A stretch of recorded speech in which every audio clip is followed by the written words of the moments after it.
Welcome to the International Mentoring Community, all things a mentoring lounge, where we have conversations, discussions, maybe a little bit of debates. Yay, you never know. We might even get into a lot of, we might not always see everything the same way, and that's okay. That's why we're here. That's why we're in the lounge. And we certainly invite you to get involved with it as well. I'm Stephen Hobbs. Doug Lawrence is joining me as co-host. We are with the International Mentoring Community, co-founders. We'll introduce ourselves a little bit more as we get into the broadcast.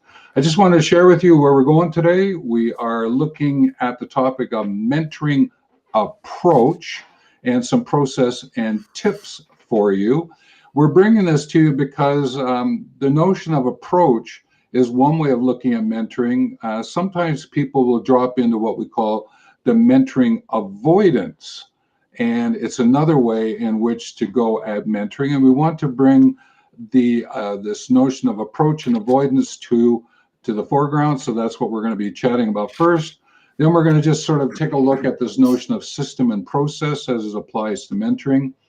And in there, we're going to just have a quick review of what we call 3 phases. Now, one of the action outcomes as part of the certification has you look at phases, 3 phases. Now, some people might, well, isn't there more than 3 phases? Okay, we're just using 3 to get going, and we're just going to share a few of those with you today. The bulk of our presentation, our thoughts, our sharing is around 7 tips for the mentoring process, and we're going to be using 7 words that start with the letter C, and you'll be able to think of it through a metaphor of laying out paving stones on a path, and we'll go through that.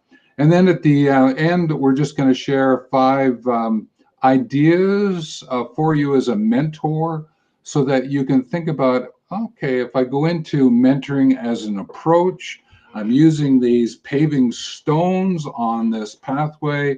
Here's 5 additional things to be thinking about, and that's where we're going to be going today.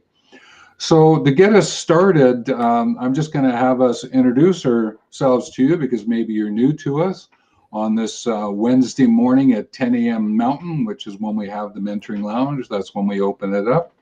We certainly will be encouraging you to add any comments into the chat function, wherever you might be, whichever way you're coming in. And so I'm going to have Doug share a little bit about who he is. I'll do the same. And then I'm going to have Doug go over what's called the mentoring definition. So Doug, you want to introduce yourself? I sure can. So I'm Doug Lawrence, and I'm one of the co-founders of the International Mentoring Community. I also have my own company called Talent C, focused on all things mentoring. And with the International Mentoring Community, I am the Director of Practice and Outreach. Great. And Stephen Hobbs here, the other co-founder. I am the Director of Education and Certification. So in many ways, you enter in through conversations with Doug, and you end up working with me around the certification process, and in between, it's weaving back and forth between Doug and I. I have my own company, Wealth Movement, WELLTH, and I am looking at involving myself with olders who want to be elders who serve as mentors. So that's the way that I come in. Doug, you usually lean a little bit more into, I know there's business mentoring, but you also are developing a very deep practice in what area? Well, it's mental health. So looking at mentoring as being part of the support structure for mental health. Correct. And I just like to acknowledge Doug has a very deep practice. I tend to be a little bit more on the surface. So I come at it a bit more from a concept point of view, leaning into some practices. I don't have a practice of mentoring. Do I do it? Yes, but I don't have the same practice as what Doug does. So I just want to acknowledge that. So if you're ever reaching out and you want a little bit more concept kind of conversation, I can help out there. If you want to have a deep practice of, well, how do I do this? These are things that I'm thinking about. You can certainly reach out to Doug. So with that, Doug, that introduction, why don't we just share the definition of mentoring that the international mentoring community uses? We sure can. So, mentoring is a two-way trusted relationship where the mentor and mentee learn and grow together through personal and professional development. So what's one element of that definition you want to highlight today? The one that jumps out today is the trusted relationship and how important that actually is to creating a culture of effective mentoring. Yeah, it sort of falls into the notion of truth, trust, and transparency. Correct. Yeah, and if you're thinking about it from a social media point of view, the truth part is, in a sense, know and like. Then you go through trust, and if you're going to do the transparency, it's the comment share. I use that as an example. So being, oh, okay, so truth, trust, and transparency has those sort of ways of looking at it from a social media point of view. So thanks for that. And I think what we'll do is we'll jump into the one of the first topics, which is this notion of mentoring from an avoidance or an approach perspectives. And what I'm getting at here is this is something that I learned in some ways the hard way because when I was doing my mentoring at the very beginning, often the conversations would come from an avoidance. How can I not do something? And let me give you an example is people will come in and say, like, I'm having time issues with attempting to do my work. And I'd go, okay, well, let's take a look at this topic called time management. And then I started to figure out, well, hang on a minute. Isn't necessary about time because time is constant for everyone. Is it about action management? And that gave me the sense of, okay, actually, let's do this from an approach point of view. Let's turn and not talk about, okay, what do I want to avoid? Yes, it's great to understand what you're attempting to avoid, but what is it that you want to approach to improve focus and strengthen what it is you're doing? And I went, oh, okay. Now, there's times where I may have to meet that mentee and they may talk and have a conversation that has a little bit of that avoidance flavor to it. But for a mentor in the mentoring approach, that's what I'm looking for. How do I approach it so that we reframe it slightly, rescript it, reimagine it? And when I figured that out, all of a sudden the conversations just felt like a breath of fresh air because, as Doug mentioned in the definition, it's two-way. All right. I'm not attempting to just help the mentee. The mentee's there for conversations so the two of us can have this truth, trust, and transparency to our collaborative conversations. And that was just, oh, okay. I hadn't really thought of it that way when I first approached it. And therefore, how do you, as a mentor, move forward? How does the mentee move forward? And how does the organization, let's talk about this maybe coming from a workplace. Sometimes the mentor mentee doesn't always come from a workplace. As Doug mentioned, from mental health, someone may reach out and like to have a mentoring conversation. But it's the notion of how does the organization set up and move mentoring forward? And so I love the phrase mentoring approach. Yes, there may be a little bit of mentoring avoidance, conversation that goes on in there. Any thoughts to that, Doug, or any an example that you might have that because from your own deep practice point of view? Just to, when we talk about the organization setting up the mentoring so that they can move forward and that, what I'm starting to see, and I've just had a couple recent ones where organizations are including mentoring as part of their strategic planning process so that they actually have specific key outcomes that they want to achieve for the organization using mentoring as a means or a tool to be able to leverage that. Yeah, and I think that where we're going with this, having spent quite a bit of time in organization development, human resources development, is it's not about how do we avoid this behavior. It's about creating an approach to create the behavior that we need and want, and in some ways desire to have in the organization. And that's the strategicness that goes with something like a mentoring for the workplace program. Am I fair in that?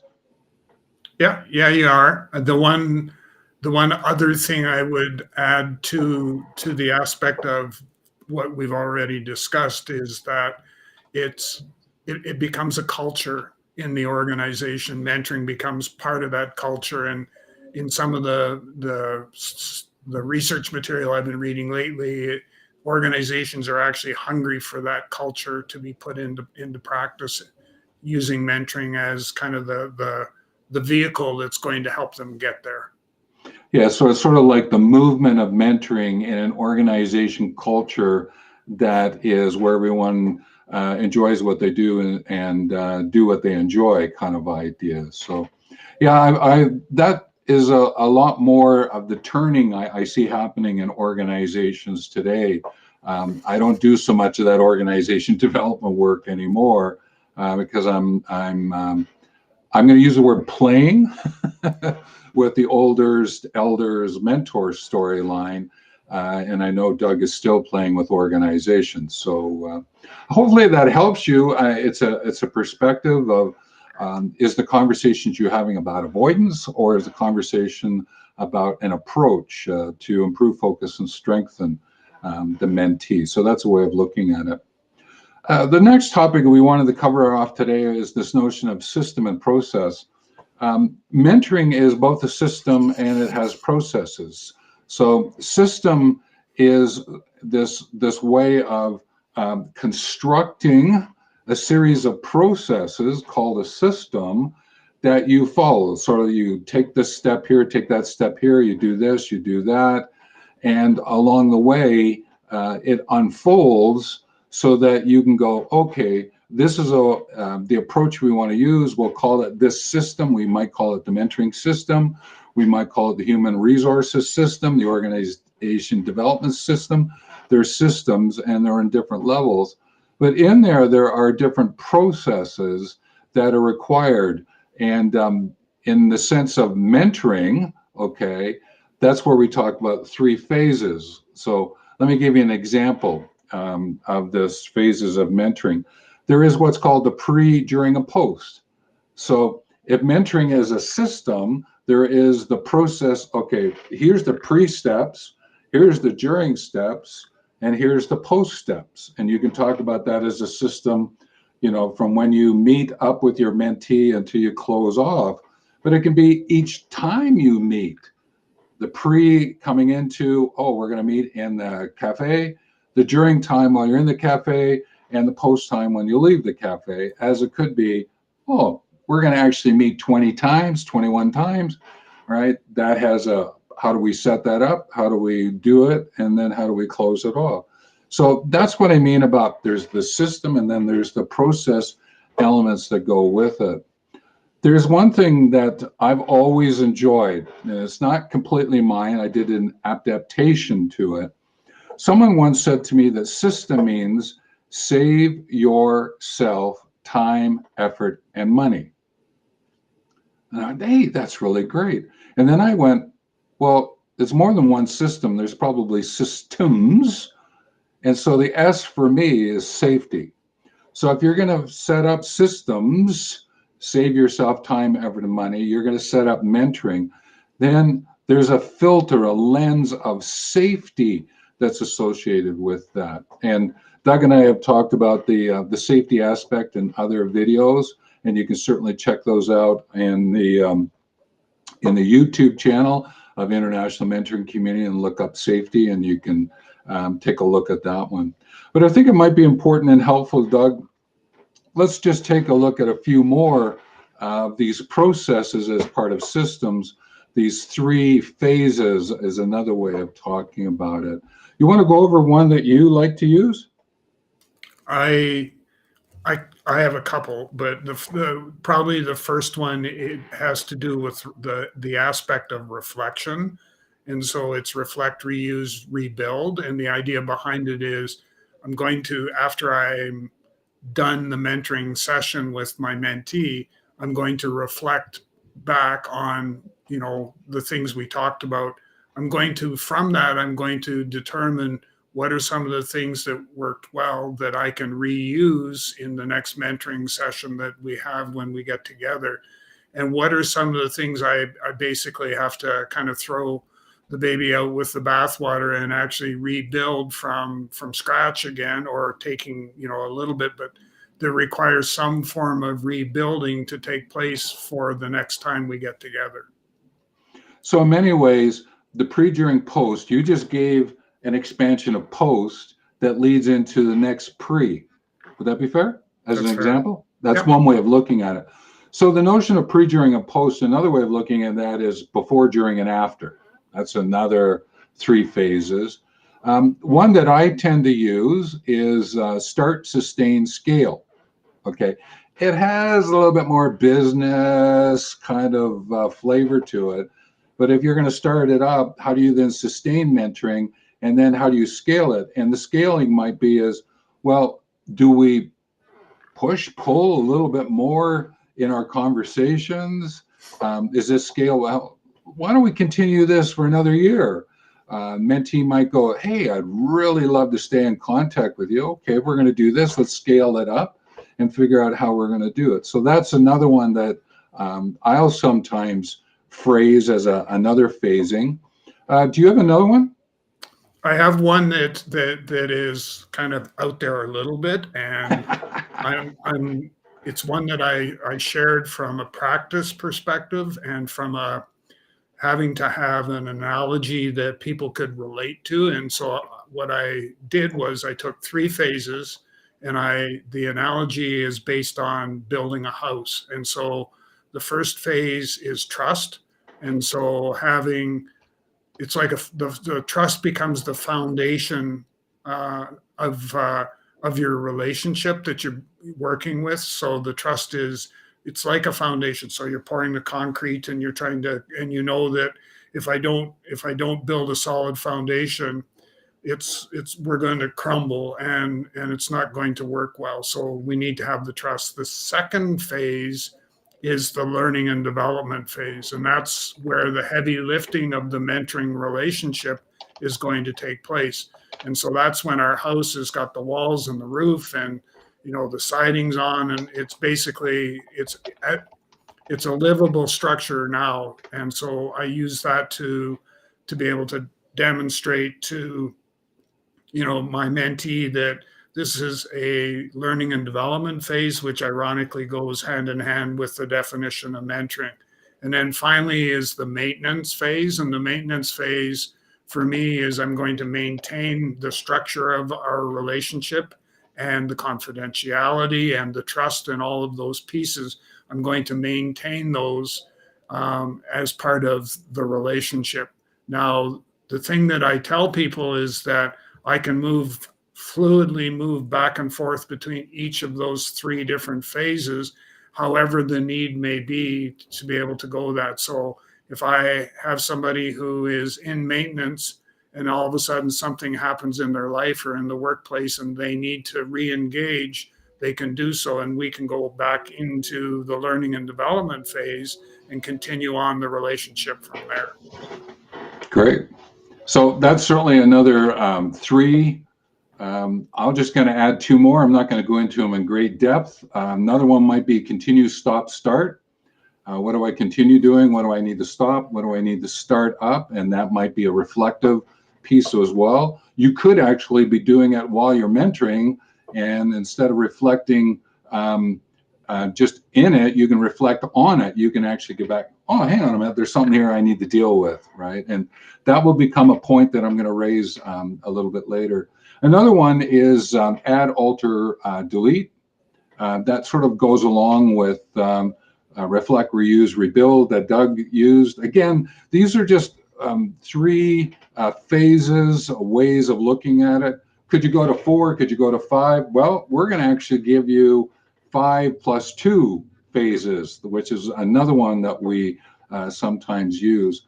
Again, what we're doing is we're attempting to give to you some process and tips that while you're mentoring, whether you're new, you've just started, you could be seasoned, we're attempting to just round out ways of looking at mentoring. That's one of the things we do in the community, and that's why we have these live broadcasts on Wednesday mornings at 10 a.m. Mountain, is so that we can bring these forward and enjoy. And again, if you're out there, you'd like to make a comment or you have a question, just use the chat function. You may notice me every once in a while looking down, and you might actually hear the keyboard clicking.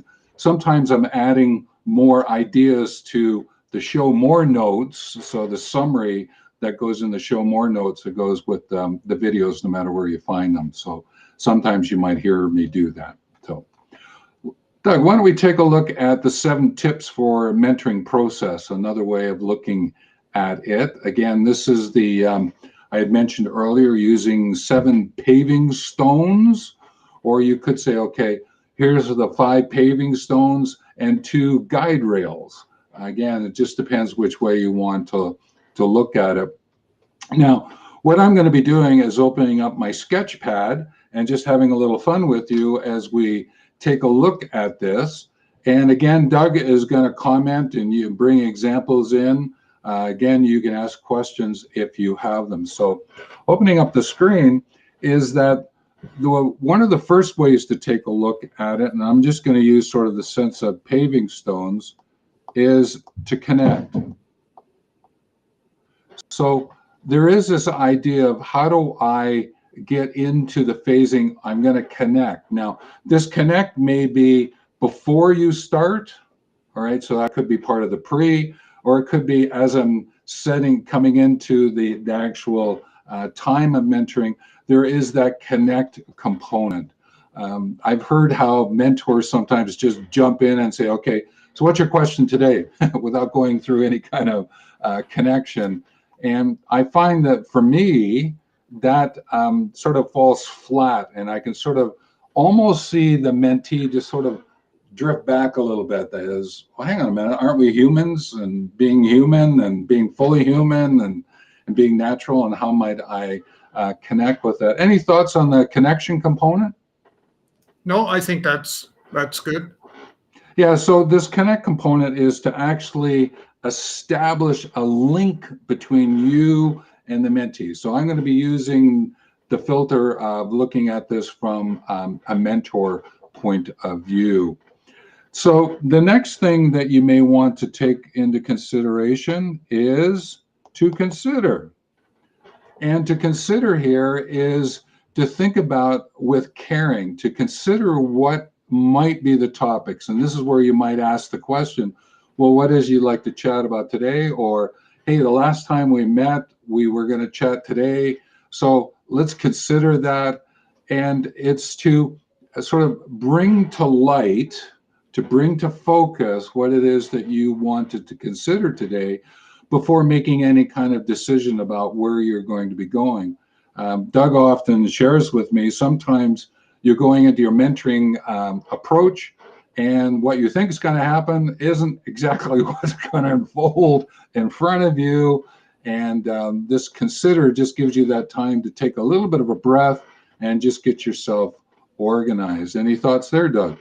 Well, and it's especially important now that we are in the mental health space and starting to work there. It's really important that you consider and you think about caring before you actually, like you said, dive into the deep end of the pool. I need to understand what's before me before I take any action.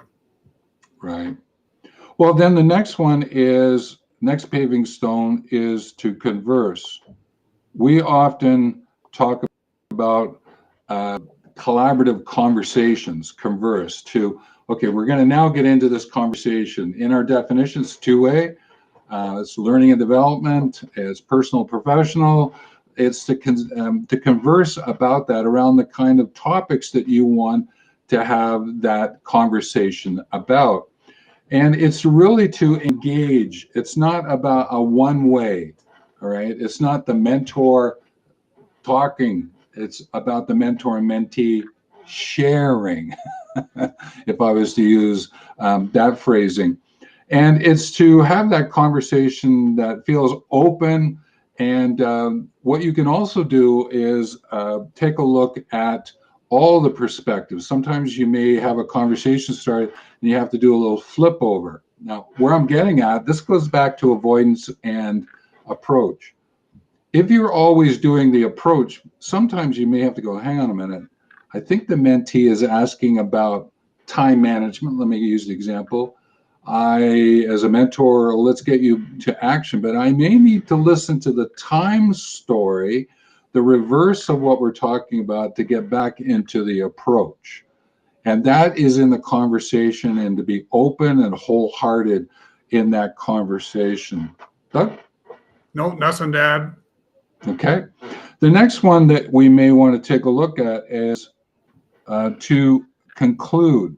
In other words, all right, you might say, okay, we're getting close to the conversation. What might we bring to an end or arrive at a reasoned decision, which might be, why don't we carry this over to next time? Or guess what? I think what I'm going to do is I'm going to go look up something, and you as a mentee, why don't you go look it up? Being as two-way, why don't we bring it back so that when we connect and consider the topic, we can have the conversation to expand what we have been talking about today. And that's to bring forward the sense of conclude. Any thoughts there, Doug? Just that we want to make sure that there are forms of accountability in place for not only the mentee, but also for the mentor. And part of that accountability could very well be something as simple as owning the mentee, for example, owning the agenda for creating the agenda for what we're going to talk about next time we get together. Yeah. So you're getting to a point where you're going, okay, we're moving to another like part of the phase, that kind of idea, so that you can sort of move through and say, okay, let's take a look at this is where we are, this is what's happening. So the next one that you may want to take into consideration is to complete. And often people get confused. Let me give you an example. Is a person might buy a mentoring course. They connect with it. They are considering it. They're having a conversation by writing, getting into it. They may get to a point, well, I conclude I've learned some things here and here, but they don't actually complete the whole course. And in a mentoring approach, where I'm getting at is, are you getting to a point where you and the mentee feel as though you're complete in this topic so you can move on, or we're complete in the mentoring approach and we might complete the mentoring approach and close off and move on, and we won't meet again? So there is this notion of complete, which is to bring to an end, right? And doing it until it's finished and you know that it's finished. Thoughts there, Doug? The only thing that I would add to that is from a relationship standpoint, that you just need info that the relationship, you could be dealing with a whole number of different things at various stages, which you would conclude or complete, but the relationship may go on for, an extended period of time where there is no end to the relationship itself. It just gets better. It gets deeper, richer, stronger as you go forward. And the mentee, could very well say, I don't want this to end because I'm getting so much value. And the mentor can say, well, yes, me too. So I think people need to be mindful of that. Yeah, that's a great point. My probably presentation sort of hinted at, okay, we are going to conclude this topic and move on. Your sharing is that we may actually have been in this mentoring arrangement for a little while, and the mentee may ask to do a little bit more. So there'd be a recommitment to it. There would be a reframing, a rescripting of that story. So again, it gets to the phases component, doesn't it? Yes, it does. Right. Yeah, and it's just realizing where you are and the movement that you want to take it in. So thanks for that. If I wasn't quite clear, Doug certainly brought up another phasing component of this notion of complete. So thanks for that, Doug. So the idea here is if these are like 5 paving stones and you are creating this path that you're walking along, then what you have to remember is sometimes you might go, I'm actually going to put down a new connect, or I might put down a new converse that, we're going to conclude that component, and we're doing these adding paving stones all the time. And that's what's happening. Now, remember I mentioned about the notion of guide rails. So there could be some sense of guide rails that you may want to take a look at. And these are 2 that I often will share with people. And the first one is to curate. What is it you're going to keep? Now, as a mentor, an example of that would be a mentoring log. I'm going to keep my mentoring log up. I'm going to curate that. This is where I'm going to go and use those phases about what do I want to add, alter, delete about my approach. All right. What are some things that I might be able to share? And I might curate them because with the mentee, conversation, I think I'll wait a couple of weeks before I bring that point up for the person. So there's this curate. But the challenge there is to curate those aspects of the mentoring approach that are going to improve focus and strengthen your approach, your life, and not to fall into some rabbit holes that you might find yourself going, oh, good Lord, where did I go now? Right? Or good gracious, where did I go now? Kind of idea, and to bring that to your awareness. So I just bring out the one of the guide rails is to curate. I'm going to just share the other one, Doug, and then I'll ask if you have anything to say about these 2 guide rails. The other one is to correspond. Now, this one is a little bit different because correspond has a flavor of, okay, communication, right?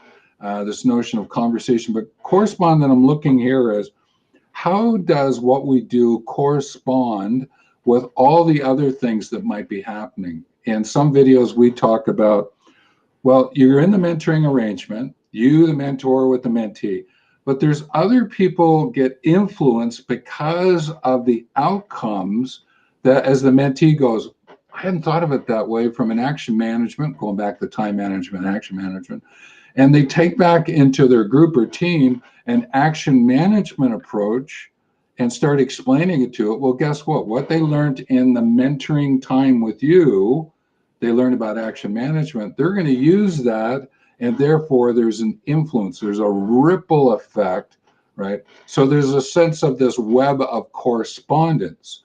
It's not that your mentoring arrangement, the time you're together, doesn't actually influence others or influence yourself in from the future.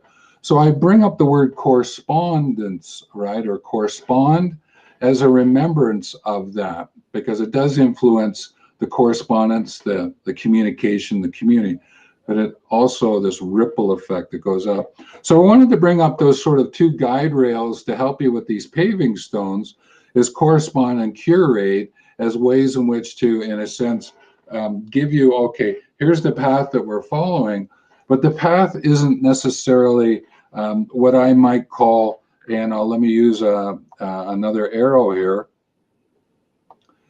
It's not that this is linear, all right? You'll notice that what I'm attempting to get at here is that there is some wiggle and things may actually come together and then expand out again. I'm hoping that this makes sense as you see this as I'm drawing it. So that's some ideas about spawn and curate. Anything you want to add to that, Doug? No, I can't think of anything. Okay. So that was just a way of taking a look at these 7 words expand out. Now, we talked about 3 phases. Well, you could say this is a 5+2 phasing idea to go with it. Again, it's just to offer some more tips to you in terms of the process of mentoring as you look at mentoring as a system, and to be able to evolve that for yourself. And I think what we'll do is let's take a look at maybe 5 ideas. Again, Doug and I always have conversations looking at ways to improve focus and strengthen our presentations, our broadcasts. And these were 5 that we thought we would bring forward on today's call.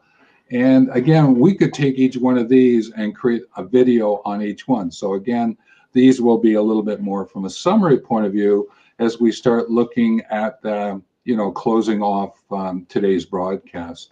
So the first one we wanted to bring to your attention was, as a mentor, could you discern the decision, activity, outcome filters of the mentee?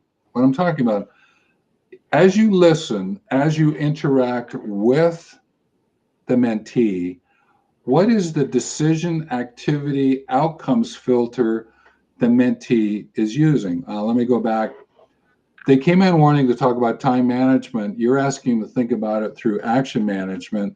They go, I don't want about the action management. I just want to stay with time management. Well, there's a decision, activity, outcome filter that the mentee has used.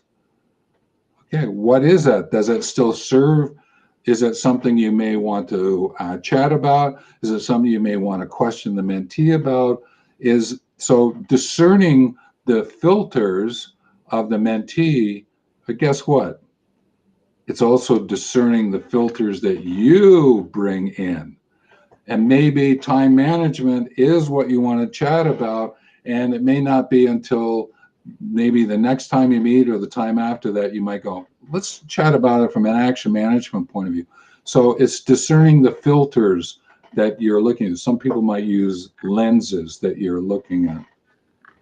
Oh, anything Yeah, the only thing I would add is that those filters may be driven by the particular situation that you're actually dealing with. Yes.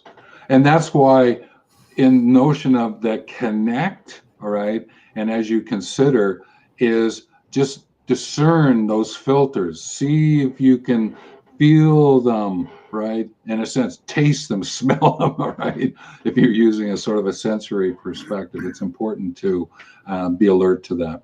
The next one that we would encourage is, as a mentor, could you lean into empathy through your felt expression of EQ? And what we're getting at here is often as a mentor, you might stay with your reasoned determination on this is what I'm reasoning out. Yet you do feel things as a mentor. And there are times when tapping into your EQ, your emotional quotient, what you feel is going to be an important aspect. And therefore, can you bring your felt expression into that mentoring? Another way of looking at it is that there is this notion of being fully human, being natural. And being natural also includes the mental reasoned aspects, but also the felt aspects, and to bring those in as well. So if you're feeling something, it may be something you want to take a look at. If you have a sense that the mentee is feeling something, you may have to, okay, let's just take a look at what's going on here. Is there anything you want to share? Is there anything you want to take a look at? Thoughts on that one? No, that's good.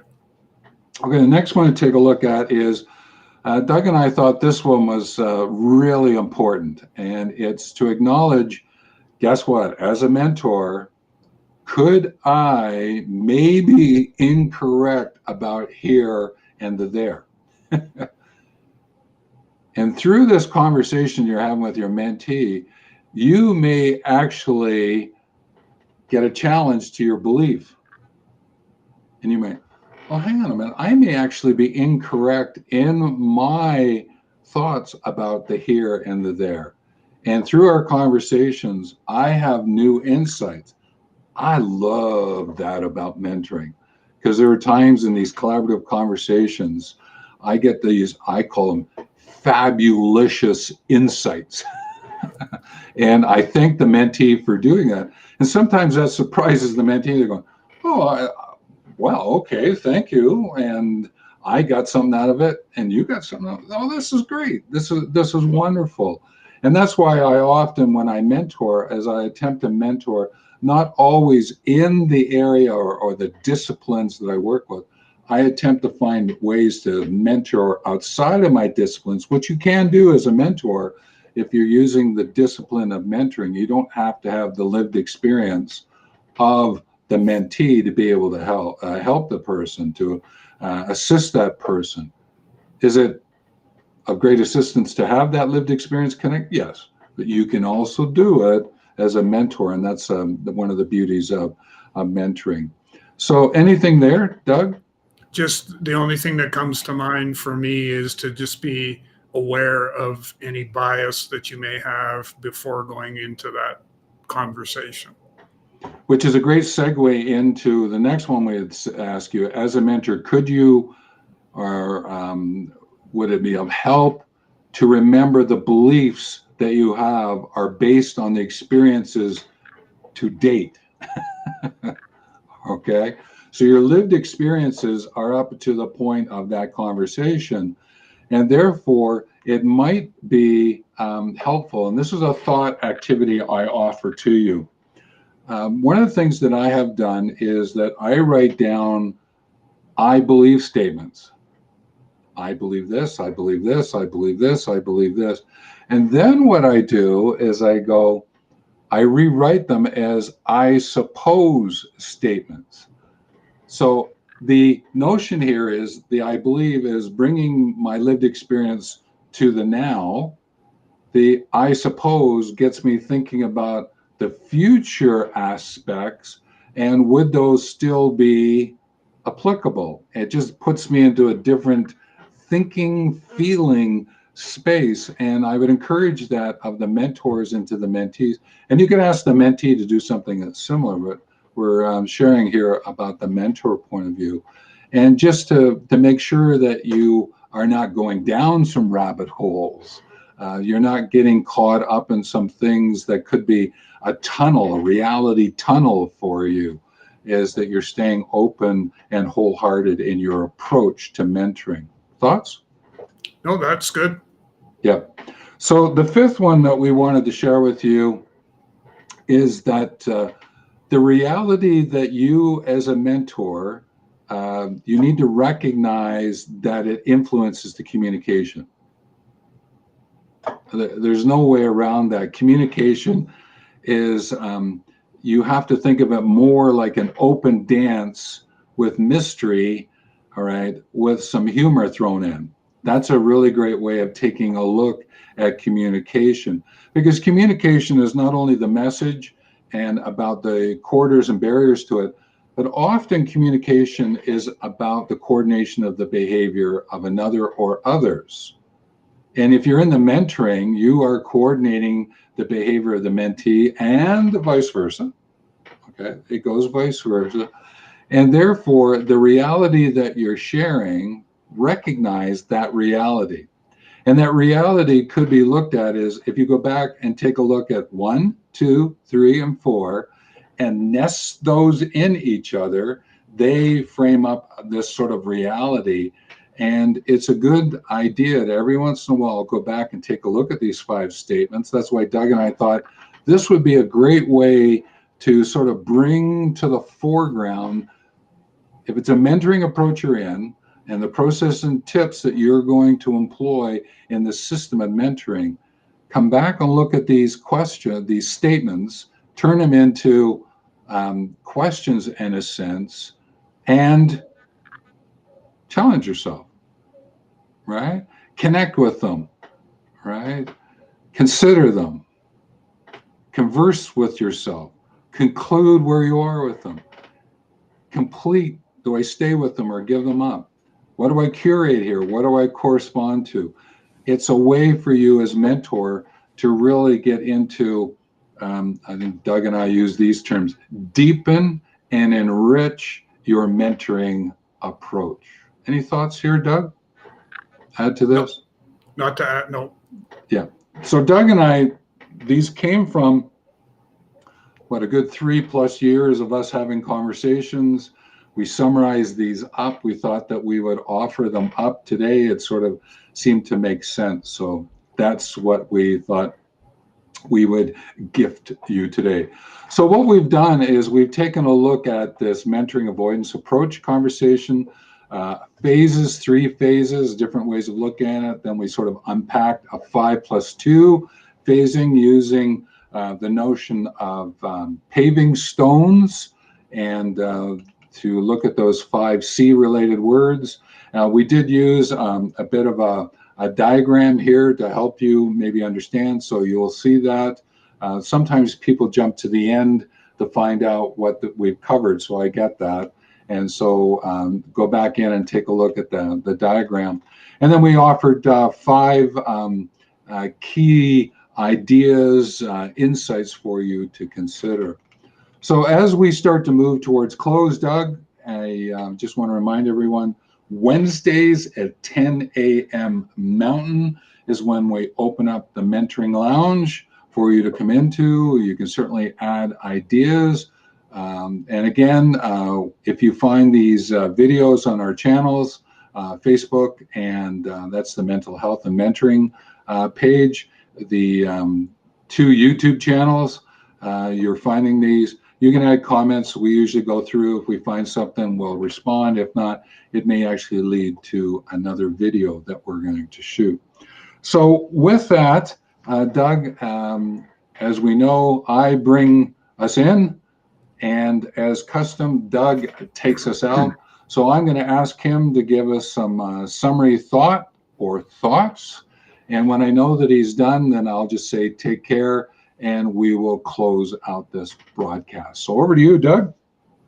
So I encourage our listeners today to take a look at the phases that we had talked about, identify with 1 or 2 of the phases, and then create an example based on your lived experience of how you would move through that particular group of phases and get comfortable with the fluidity that a mentoring arrangement can actually have based on utilizing these phases.